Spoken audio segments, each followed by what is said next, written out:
High বন্ধুরা, কেমন আছেন? আশা করি সকলেই ভালো আছেন। আপনাদের সকলকে আমার সহজ কুকিং চ্যানেলে স্বাগত জানাই। আমি বানিয়েছি ওল আলু মাংস রান্না, খুবই সহজভাবে বাড়ির মশলা দিয়ে। তো চলুন তার জন্য কী কী নিতে হবে দেখে নিই। প্রথমে মাংসটাকে ভালো করে জলে পরিষ্কার করে ধুয়ে লবণ, হলুদ, আদা রসুনের পেস্ট 1 চামচ মতো, আর জিরে গুঁড়ো, ধনে গুঁড়ো আর অল্প জল দিয়ে এইভাবে সিদ্ধ করে নিতে হবে। গ্যাসে প্রেসার কুকার বসিয়ে দিয়ে দিচ্ছি। এবার এটা গরমও হয়ে গেছে। এবার এটা দিয়ে দেবো সর্ষের তেল। সর্ষের তেল একটু বেশি করেই দিতে হবে, 5 চামচ মতো।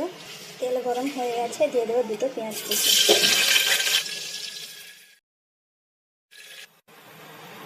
পেঁয়াজটা যখন ঠিক এই ধরনের ভাজা হয়ে যাবে, এবার তখন দিয়ে দেবো আদা রসুনের পেস্ট 2 চামচ।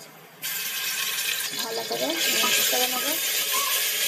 কিছুক্ষণ পেঁয়াজ আর আদা রসুন এইভাবে কষিয়ে নেবো। এবার দিয়ে দেবো গুঁড়ো মশলা, লবণ, হলুদ, লঙ্কা গুঁড়ো, ধনে গুঁড়ো, জিরে গুঁড়ো। আমি এখানে 1 চামচ করে গুঁড়ো মশলাটা নিয়েছি। এর মধ্যে দিয়ে দেবো অল্প জল, নাহলে মশলাটা পুড়ে যাবে। দেখুন হয়ে গেছে, সব কিছু খুব সুন্দর ভালোভাবে সিদ্ধ হয়ে গেছে, কিচ্ছু ঘাটেনি। তো আপনারাও এভাবে আবার অবশ্যই বাড়িতে বানিয়ে খেয়ে দেখবেন। এটা গরম ভাত, রুটি সবার সঙ্গে খেতে কিন্তু খুবই ভালো লাগে। যদি আমার ভিডিও এবং রেসিপিটা আপনাদের ভালো লাগে তো অবশ্যই লাইক, সাবস্ক্রাইব এবং ফলো করবেন। Thank you.